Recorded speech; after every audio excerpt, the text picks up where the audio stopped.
Mr. Ferguson, thank you for being here. 19,000 law enforcement agencies reporting. Are there 19,000 agencies reporting? Is it required to report their crime? No, sir, it's not. Do you believe there should be some law that would require a law enforcement agency to report their crimes to their communities? I mean, if I was going to move into some place, I'd kind of want to be able to go to a website to see how many index crimes, you know, the robbery, rape, murder, all that. What I can tell you is that my experience with the law enforcement agencies we work with, they want to do this. They do? They do want to report this stuff to us, yes. Most of them? All of the 19,000 that are in the program right now want to report. All right.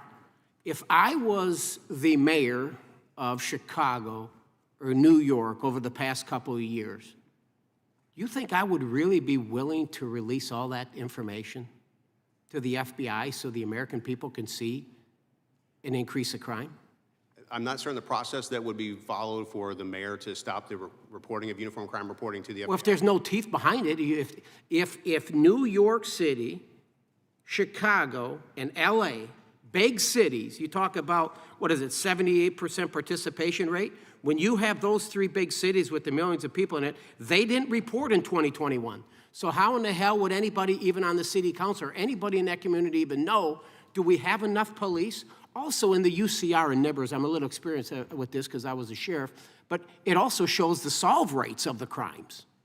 Like, what is the average solve rate?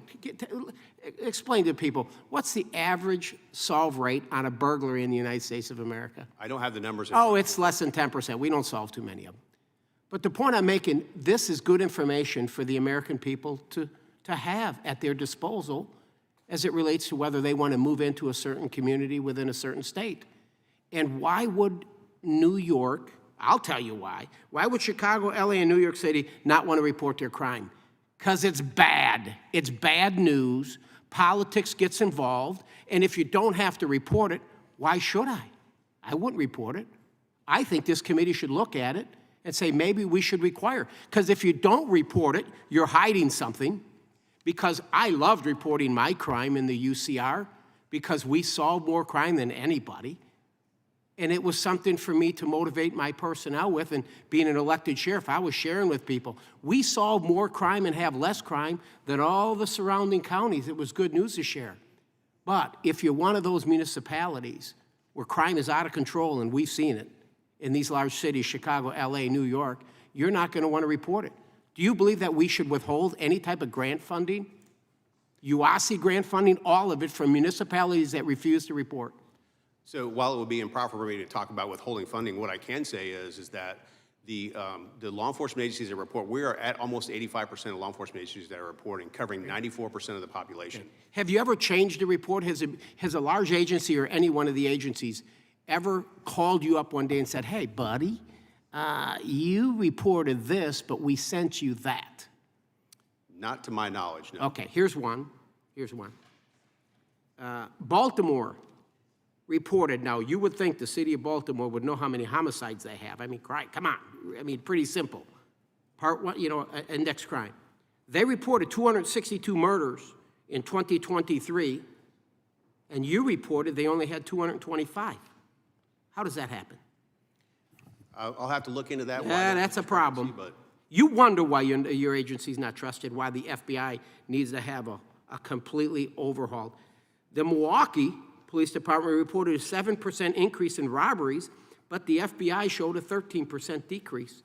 Who's manipulating this data? What I can tell you is that the law enforcement agencies have the ability to change their data at any given time. We don't stop them from doing that. We produce a static report that's static for that time period, and that at any given time they can change their crime stats. But we have no desire but to do anything but get it right. So the Washington Examiner had a report back in April 5th of 2024 that exposes your inaccurate information in the reporting that we've seen out of the FBI. It needs to be addressed, and I'm hoping this committee can look at holding large agencies accountable. I know the UCR is a little different from NIBRS. It's a little bit more complex, a little bit more complicated, but I think we should require agencies to provide that information, whether it's good or bad, because I think the American people have a right. Would the gentleman yield for once? Sure, time's out. Go ahead, Mr. D- Chairman. Does Chicago report, Mr. Ferguson, its data to the Time is, FBI? I'm sorry. They didn't Mr. report in Garcia. 2021, that's clear. Sorry, Mr. Garcia, time has expired. We're both, for every gentleman up here, both you guys, it's expired. Chair recognizes now